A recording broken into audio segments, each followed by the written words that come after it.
que é que achas? Está melhor, não é? Não tenho tanta... acho que agora... Sim, está melhor. Tá. Obrigada.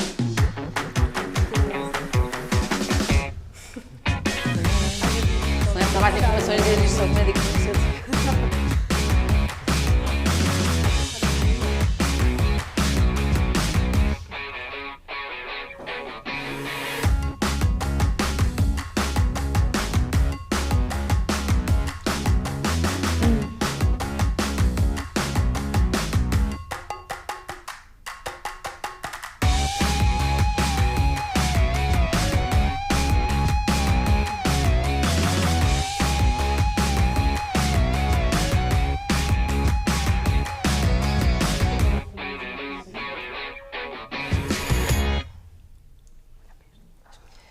Bem-vindos à sessão Aprender a Partilhar, criada no âmbito do lançamento da segunda edição do curso e-learning Cidadão Cibersocial, que arrancou no passado dia 20 de junho. A utilização das redes sociais como forma de comunicação aumentou exponencialmente nos últimos anos. Para muitos, como forma de se interligarem, para outros, como ferramenta de trabalho. São várias as motivações que justificam este aumento, mas essa utilização acarreta alguns riscos. Neste sentido, é necessário melhorar a cibersegurança das contas e ajudar a garantir a privacidade dos seus utilizadores. Para responder a essa necessidade, o Centro Nacional de Cibersegurança desenvolveu a segunda edição do curso e-learning Cidadão Cibersocial, que permitirá aos seus formandos conhecerem as redes sociais e os riscos associados, mas também perceber quais as melhores práticas para mitigar esses mesmos riscos. Este é um curso interativo e apelativo destinado a todas as pessoas que utilizam redes sociais ou queiram conhecer melhor este mundo. E para falar deste tema, criámos esta sessão hoje para partilhar experiências neste sentido e para isso contamos com a presença de Inês Mendes da Silva, CEO, fundadora da Notable e utilizadora das redes sociais assiduamente, também no âmbito do trabalho que desempenha, nomeadamente na promoção dos seus clientes e agenciados, conta com 101 mil seguidores no Instagram. Carolina Patrocínio, que tenho aqui ao meu lado, apresentadora de televisão e influenciadora, reúne 973 mil seguidores no Instagram. E Alice Hart, peço desculpa se não, que junta 304 mil seguidores no Instagram. Ora, para começarmos aqui esta conversa, que será certamente enriquecedora para quem nos acompanha lá em casa, Inês, começo por ti. Esta sessão tem como mote aprender a partilhar e um dos temas abordados é precisamente a parentalidade digital. E é neste sentido que te pergunto, consegues partilhar connosco um bocadinho qual é que é a abordagem que segues lá em casa, nomeadamente, eventualmente com a tua filha mais velha, para estabelecer alguma limitação no uso destas mesmas redes sociais? Silvia, antes de mais, muito obrigada por esta oportunidade de estarmos aqui nesta partilha, porque eu acho que o mundo digital é um mundo em constante transformação e, portanto, não há verdades absolutas e nós próprios às vezes precisamos também muito do vosso apoio para perceber como é que devemos direcionar-nos e até aconselhar os nossos clientes e até nós, lá está, como pais também, que responsabilidade e como é que podemos ajudar os nossos filhos e protegê-los. Tenho duas filhas com idades muito diferentes, portanto uma tem 11 anos, outra tem 3, mas ambas são utilizadoras de facto do mundo digital. A verdade é que elas já nasceram com o mundo digital, portanto para elas não existe aquilo que o mundo como nós o conhecemos, pelo menos da minha geração. E portanto eu tenho que me relacionar com isto, eu tenho que entender que não deixar, e pensei nisso, pensei não ter a mais velha, proibir-lhe o acesso às redes sociais ou atrasar esse acesso. Mas a verdade é que estaria a sobreprotegê-la, isso do ponto de vista do desenvolvimento pessoal e até emocional não seria bom, não é? Agora, o que eu faço é, tento de facto ter acesso aos conteúdos que a Amélia vê, e tento também fazer uma abordagem um bocadinho mais educacional, ou seja, conversar com ela, tentar através de uma conversa perceber quais são as tendências, agora que ela utiliza mais o TikTok, quais são as tendências, quais são os temas que ela mais vê, de que forma é que isso influencia também aquilo que ela faz junto às amigas, portanto tento ir por uma abordagem mais discreta, mais subtil sobre aquilo que tem, no fundo, que a tem impactado. Com a mais nova, é essencialmente o YouTube, embora queira muito imitar a irmã nas coreografias, sendo que a mais velha também tem uma perspectiva muito mais de ver do que propriamente utilizar a plataforma, ou seja, ela observa mais do que aquilo que faz. A mais nova só vê o YouTube Kids, que no fundo também já tem ou seja, um dispositivo que controla o acesso aos conteúdos que são vistos e aos conteúdos que são lá colocados.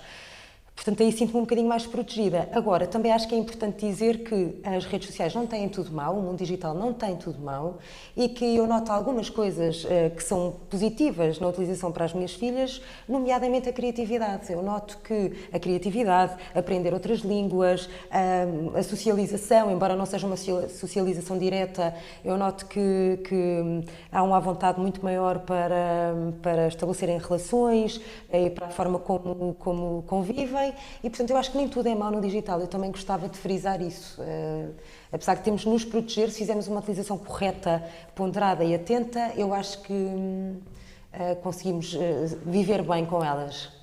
Obrigada, Inês, pela partilha. Para quem nos está a ver, é recomendável então que definam os direitos, responsabilidades e deveres e os limites relativos ao uso da internet e dos dispositivos eletrónicos que os jovens deverão ter presentes, estabelecendo um paralelo entre a vida online e offline. No mundo online existem regras, tal como no mundo offline. Promovam conteúdos online pedagógicos e positivos e analisem as classificações de uma aplicação, jogo ou conteúdo online, bem como a sua adequabilidade para o educando. Contactem, em caso de dúvida, a linha Internet Segura, onde podem expor as suas questões e preocupações de forma gratuita e anónima. Inês, no âmbito do trabalho que desempenhas, portanto, profissionalmente, qual é que consideras ser a melhor forma de gerir a reputação digital dos teus agenciados, por exemplo? Primeiro, eu acho que é preciso ter noção de que o comportamento das pessoas, de quem os vê atrás de um dispositivo móvel, é completamente diferente do que se tiver uma relação presencial. Portanto, estão muito mais expostos a críticas negativas ou comentários até a críticas mais gratuitas. E, portanto, eu acho que antes de se lançar um conteúdo nas plataformas digitais, deve, de facto, ponderar se aquilo pode gerar algum desconforto. Em todo o caso, eu acho que estas personalidades não devem perder a sua autenticidade. E, portanto, a sua identidade. A sua identidade, exatamente. E, portanto, se acreditam que aquele é a mensagem que devem veicular, também acho que devem ser sinceras, autênticas e devem fazê-lo. Ponderando, lá está, os riscos e sabendo que estarem expostas, têm muitos followers, poderá sempre haver um comentário negativo. Não existem coletes à prova de bala, mas eu acho que também existem mecanismos de proteção e até existirão pessoas mais sensíveis que outras, mas ter noção de facto que as pessoas... eu acho que uma das coisas fantásticas da internet é o voyeurismo, é despertar o voyeurismo nas pessoas, e as pessoas às vezes acham que estão a ver de facto para dentro de casa da Carolina e para dentro de casa da Alice, e as pessoas acham que as conhecem e que têm o direito de facto de entrar nas suas casas, mas a verdade é que há limites, e a Carolina e a Alice só partilham o que acham que devem partilhar até um determinado limite. Ninguém sabe de facto muitas coisas da vida pessoal delas, e portanto eu acho que se houver uma clara noção de facto de que estão expostas ao risco, e depois eu também acho que há outra coisa fundamental, é se a Carolina ou a Alice tiverem ideias, por exemplo, uma partilha de uma ideia política, de uma posição política, acho que devem proteger-se, mas se tiverem uma partilha de uma ideia política, perceber que há pessoas que as vão ler que têm uma ideia, se calhar, se elas estiverem mais à esquerda, mais à direita, haverão pessoas que terão mais à esquerda, e portanto respeitar também que não existem verdades absolutas e deixar espaço ao outro para ter a sua própria forma de ver a vida. E agarrando um bocadinho no que dizias dos mecanismos de proteção dos teus agenciados, tu achas que, imagina num cenário em que haja algum comentário desagradável, menos simpático, qual é que é o mecanismo que vocês, apagar o comentário, respondem, não respondem, qual é que é a forma que encontram de abordar uma situação dessas? É assim, cada uma destas personalidades conhece o seu público como ninguém. Nós, por muito que possamos até apoiar, não há ninguém que conheça o seu público e que saiba como gerir as suas redes como as próprias.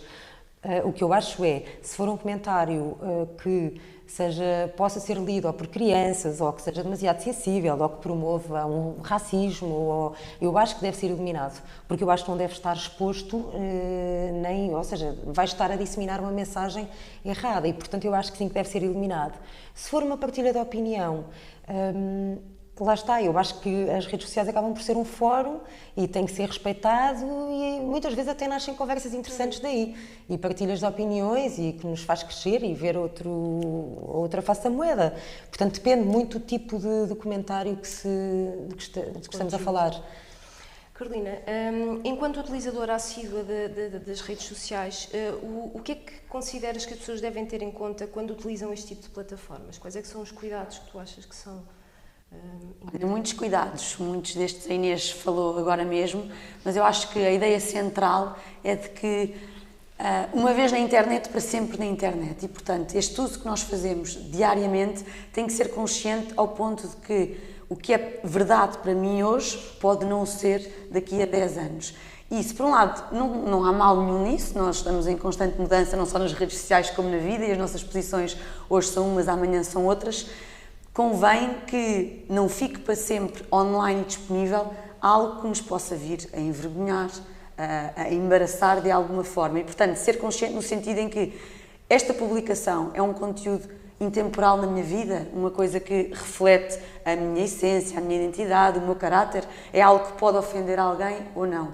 Portanto, ter a plena de consciência que isto é um palco para o mundo.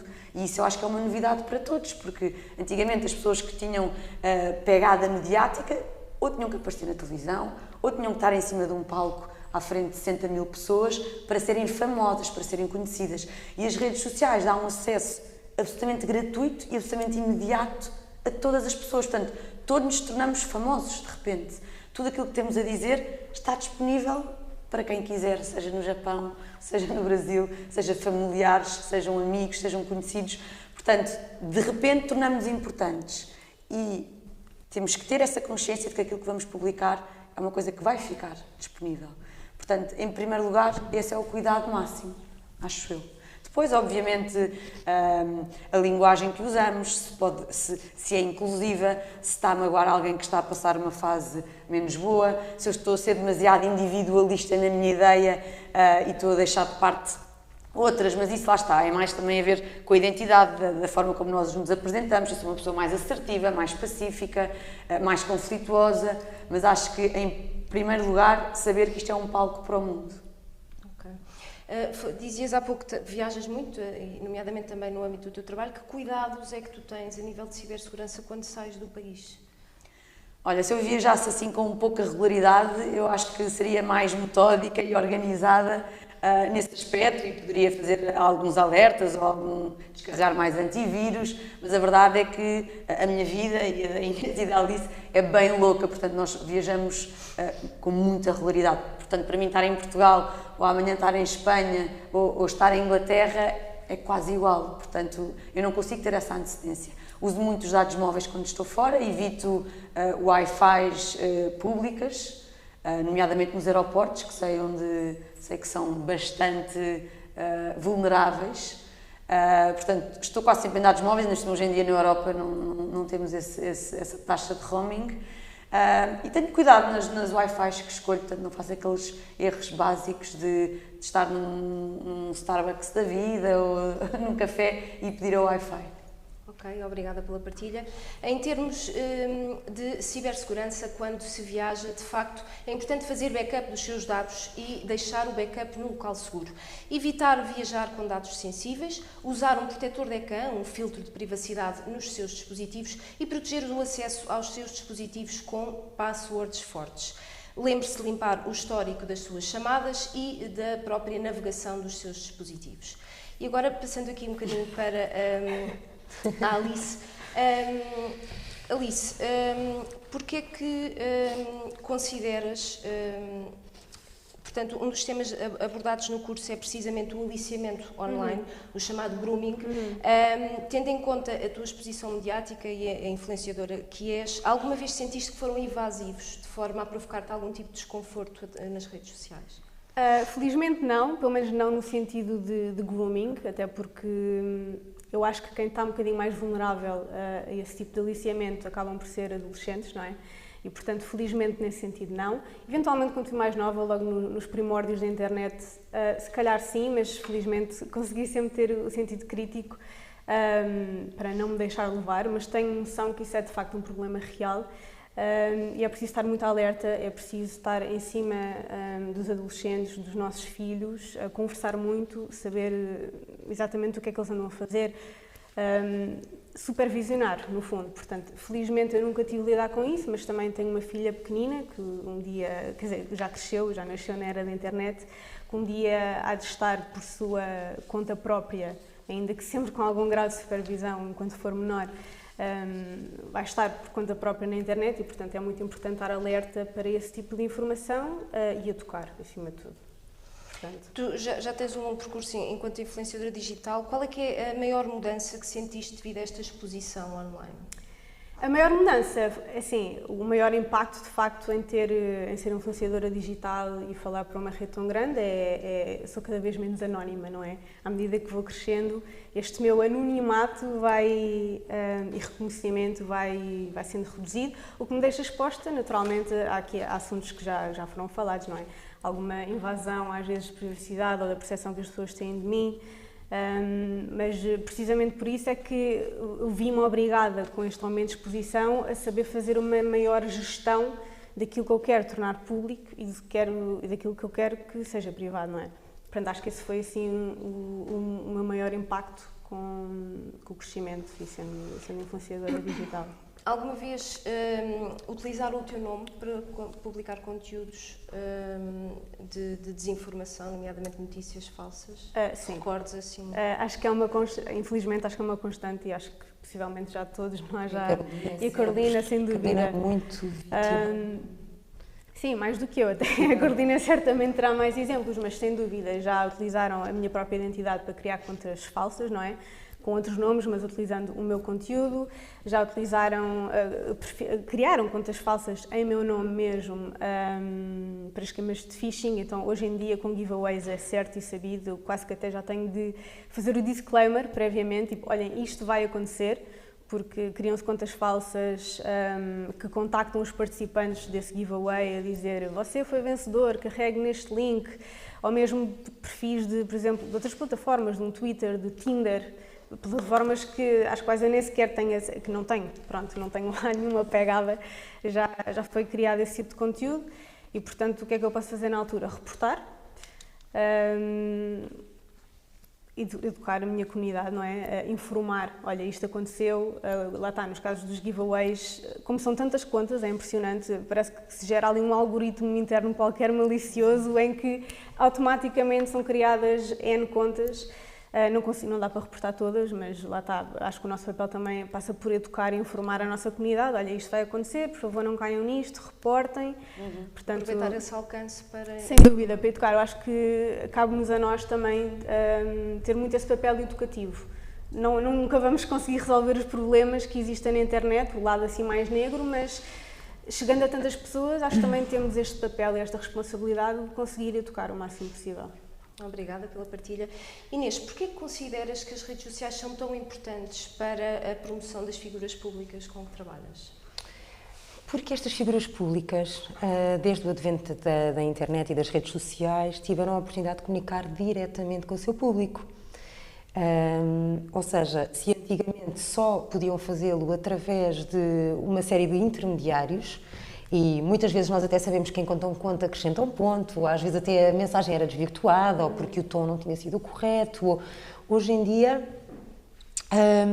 podem não só perceber exatamente quem é que está do outro lado e quem é que gosta de ouvi-las e vê-las trabalhar e, portanto, têm real noção de quem é o público, podem comunicar de forma direta, a qualquer hora do dia e veicular, lá está, as suas próprias mensagens da forma e no tom como queiram fazê-lo. E, portanto, eu acho que é extraordinário, de facto, existir essa oportunidade.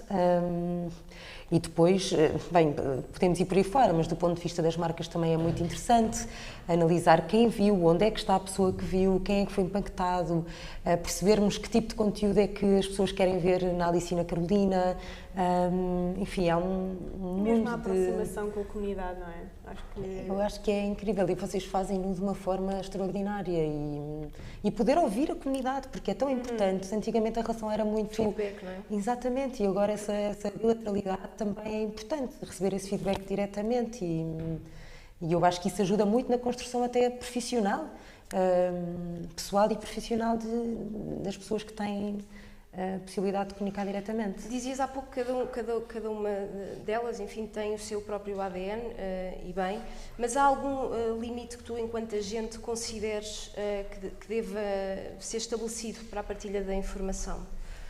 Sim, eu acho que sim. Eu acho que há temas muito sensíveis. Para já há coisas proibidas. Algum tema que consideres que não deva ser exposto? Algum tema em concreto? Sim, eu aconselho sempre sei lá, informações sobre aquelas mais que são óbvias, sei lá, a exposição da conta bancária, a exposição das fardas das escolas, saberem onde é que em que escola é que os filhos andam, a morada, a porta de casa, até a própria rua. Portanto, eu acho que aí tem que haver sempre o máximo cuidado. Depois, há outras coisas que são mais opcionais, por exemplo, partilhar qual é o clube de futebol.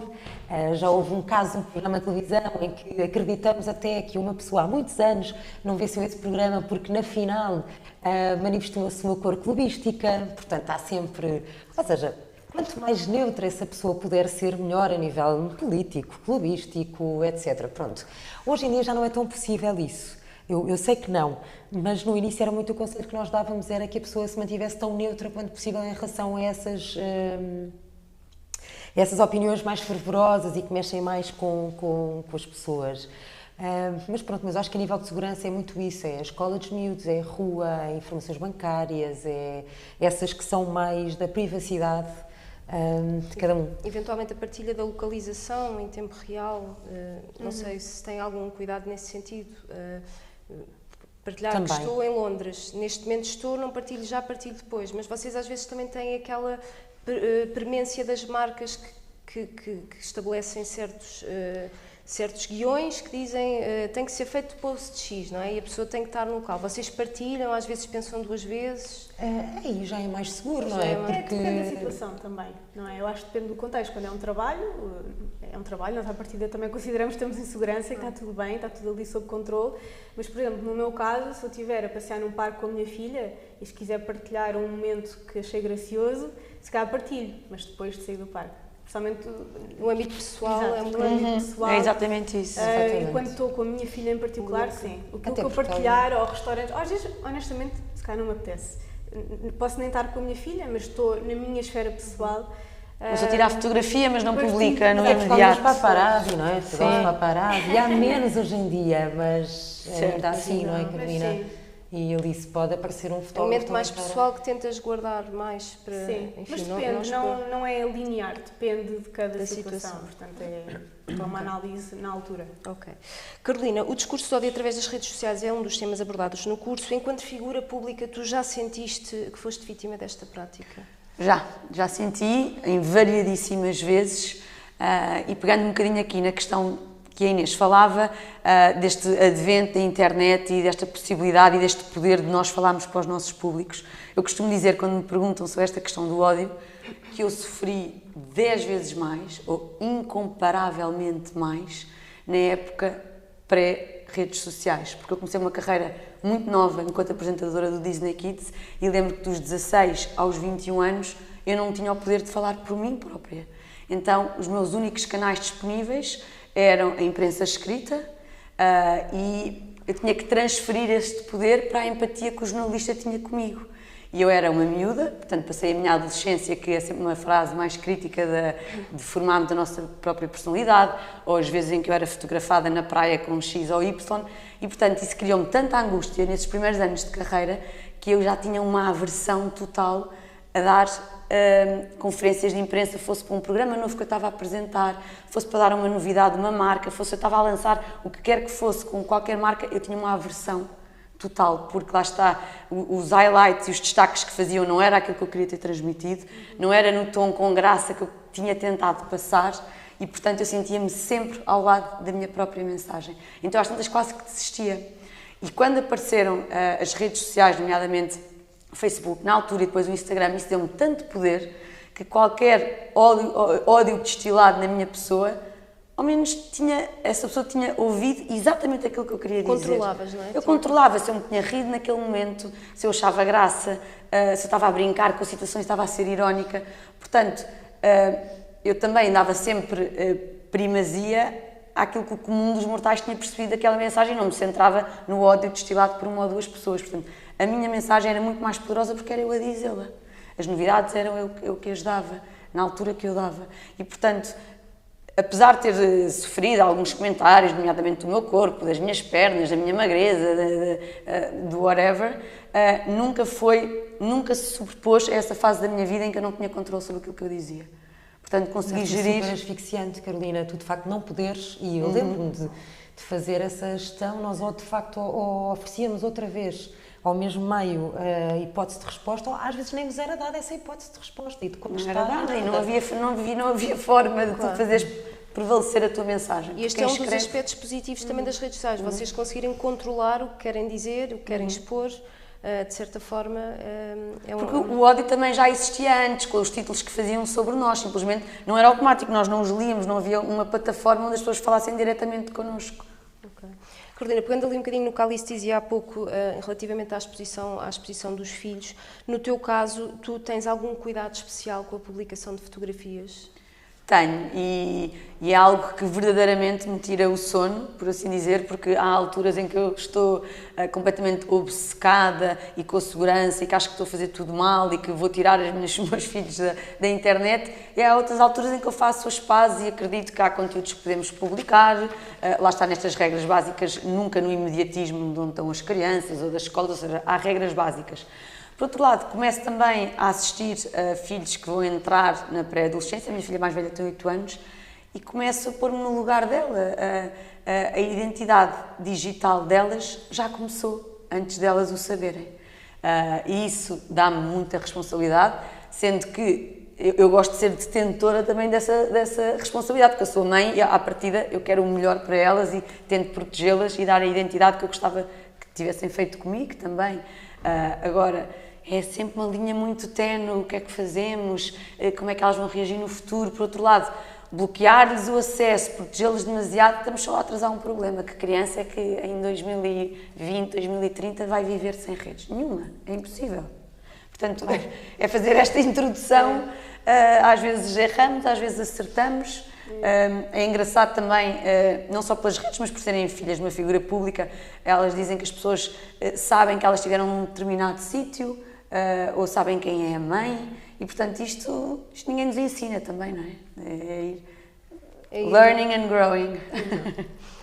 E para partilhar fotografias de crianças em segurança, antes de publicar, reflita e partilhe para a não reflexão e a não partilha pode afetar de facto o futuro dos filhos e dos jovens adolescentes. Não publique fotos de menores nus ou seminus, ter essa atenção, não partilhar a localização exata das crianças e, por último, não partilhar o nome completo. São cuidados que devem ser tidos em conta.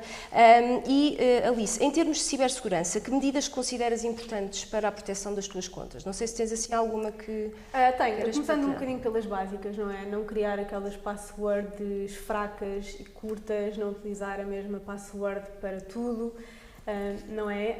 Eventualmente ativar aquelas autenticação de 2 fatores que hoje em dia muitas plataformas têm, a começar pelo Instagram. São sempre proteções extra que nós temos e controle das nossas contas. Honestamente, acho que hoje em dia é preciso termos muito sentido crítico no que toca a e-mails e abordagens que nos são feitas na internet. Eu acho que temos de estar sempre um bocadinho desconfiados, não só lá está, de abordagens que se calhar são evidentemente um esquema, mas outras que às vezes parecem mesmo reais, e acho que hoje em dia, nos últimos tempos, tenho vindo a perceber-me mesmo ou de colegas de profissão ou de outras contas que sigo que perderam as suas contas porque foram vítimas de phishing. Acho que é uma das coisas que está na ordem do dia e não dá mesmo para... Acho que não dá para confiar. Temos de ter sempre assim um olhar um bocadinho suspeito para as coisas que acontecem na internet e, portanto, não carregarem links à toa confirmar sempre a fonte. Por exemplo, eu sei que no caso do Instagram, dentro da própria aplicação, há um separador em que nos confirma os e-mails que foram de facto enviados pelo Instagram e, portanto, por mais que exista um handle ou um e-mail super parecido e que nos faça desconfiar, ir sempre à fonte, verificar se de facto é fidedigno. Eventualmente utilizar um gestor de passwords, não é?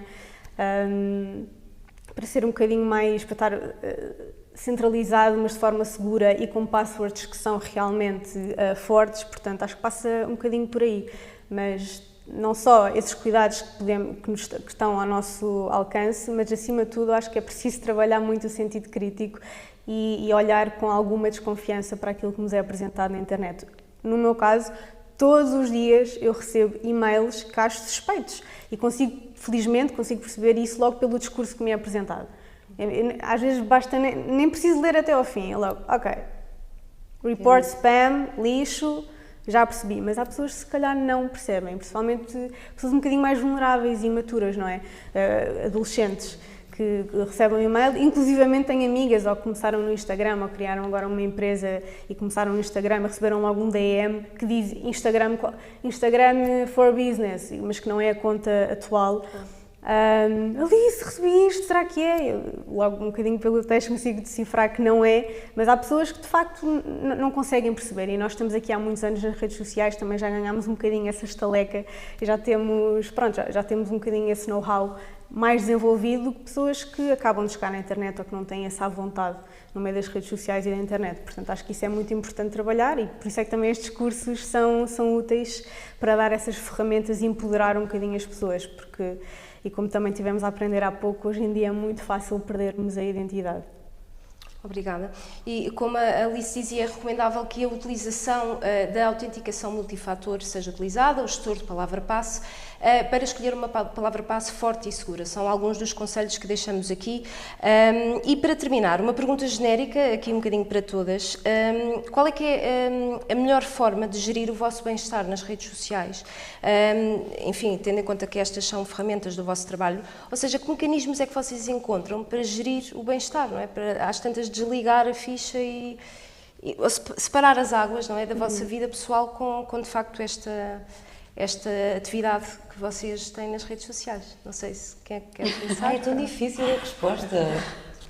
É difícil porque eu acho que alguns mecanismos são mecanismos internos, ou seja, trabalharmos na nossa autoestima, na nossa autoconfiança, mas nas redes sociais e na vida em geral, ou seja, quando falamos também nas crianças, é prepará-las para aquilo que elas vão conhecer no mundo digital e no mundo que vão conhecer no recreio da escola, nas opiniões dos amigos, nas pessoas que lhes vão dizer que elas não são capazes para cumprir determinadas tarefas. Portanto, alguns mecanismos são, acho eu, base para nos tornarmos mulheres fortes na vida. Portanto, fazer esse exercício constante de valorizar a opinião do outro, mas escolher também as pessoas que nós aceitamos dentro da nossa esfera e que validamos esses comentários. E eu acho que vocês devem entender também que é uma ferramenta de trabalho e que é o vosso trabalho, ou seja, claro, convém também desligar a uma determinada hora, não é? Sem dúvida. No meu caso, na Notable nós temos muitos alertas das personalidades que têm que postar a determinadas horas, portanto eu nunca consigo estar absolutamente desligada e eu também aprendo muito com a Carolina e com a Alice, com os agenciados em geral, e portanto aquilo para mim também eu preciso estar em constante atualização. Em termos pessoais, eu acho que é isso, é termos consciência de que preciso parar, desligar, ir ler uma história às crianças, pensar noutra coisa. Chegar a casa e deixar o telefone de parte, não é? Nem sempre é fácil, mas convém tentar separar os mundos, não é? O digital e o físico. Sim, sem dúvida que eu acho que, concordo com a Carolina, eu acho que o maior trabalho é mesmo este trabalho interno, porque as redes sociais também podem ter um impacto muito grande e muito forte na nossa autoestima, na forma como nos vemos e nos comparamos aos outros. Também tem esse lado um bocadinho mais tóxico, principalmente no nosso trabalho, assim, muita exposição. E onde estamos abertas a comentários, não é? de outras pessoas, mas eu acho que para além disso também há ferramentas que as próprias plataformas nos dão e que podemos sem dúvida usá-las para o nosso bem-estar. Existem hoje em dia limites, dá para restringir palavras ofensivas ou a bloquear pessoas, fazer report, colocar em silêncio até pessoas que se calhar... Não, eu acho que depois ao fim e ao cabo mais vale se calhar deixar de seguir, mas às vezes se calhar por cordialidade não queremos necessariamente deixar de seguir essa pessoa, mas se calhar estamos numa fase em que não queremos estar tão expostos àquele tipo de conteúdo, então conseguimos silenciar. Eu acho que isso também é muito importante para o nosso bem-estar, para a nossa saúde mental. E depois, acho que também no final do dia, saber educar, como já tinha referido, nós que chegamos a tantas pessoas, também acho que nos pode caber a nós, às vezes, fazer esse tipo de educação, porque às vezes os comentários que nós recebemos, alguns são intencionalmente ofensivos e rudes, outros há pessoas que acham que estão genuinamente a fazer uma crítica construtiva e não sabem que não foi a melhor forma de o fazer, e portanto eu acho que se nós conseguimos educar a nossa comunidade, eu quero acreditar que pode ser mais uma ferramenta para a internet ser um espaço melhor, ou mais não sirva para essa pessoa refletir, não é? Eu lembro que cheguei a fazer, felizmente eu não acho que seja vítima de muito hate, claro que não estou isenta porque tenho uma conta pública e ninguém com uma conta pública está isento de levar hate, mas eu não acho que seja uma pessoa que receba muito hate, felizmente. Mas claro que já recebi e já aproveitei as minhas plataformas para tentar fazer com que as pessoas refletissem, não é? E portanto acho que acaba por passar um bocadinho por aí, para nos salvaguardarmos a nós e para também pormos as pessoas a pensar do outro lado. Mas sem dúvida que também o trabalho interno, eu acho que sim, eu acho que acaba por ser o mais importante para quem trabalha ativamente assim no digital como nós trabalhamos. Com certeza que sim. E chegamos ao fim da sessão. Eu quero aproveitar para agradecer em nome do Centro Nacional de Cibersegurança, naturalmente, a vossa presença aqui hoje. Foi muito importante, certamente, esta partilha de experiências para quem nos está a ver lá em casa. E já sabe, para garantir inscrição no curso Cidadão Cibersocial, que hoje promovemos aqui com esta partilha de experiências enriquecedora, inscreva-se no endereço que está visível no ecrã. Nós ficamos então por aqui. Obrigada por nos ter acompanhado e até breve. Obrigada. Obrigada. O que lhe vem à cabeça quando falamos de redes sociais? Acha que sabe tudo sobre redes sociais? Julga que está seguro e em privacidade? Sabe gerir a sua reputação digital? E na etiqueta? Já ouviu falar? Sabe o que são cookies e algoritmos? E o marketing de influência? Sabe se já o influenciou sem saber? Não precisa de responder já. Venha connosco descobrir. No final de cada módulo vai poder pôr à prova os seus conhecimentos de cidadão cibersocial para usar as redes sociais com segurança. Venha connosco.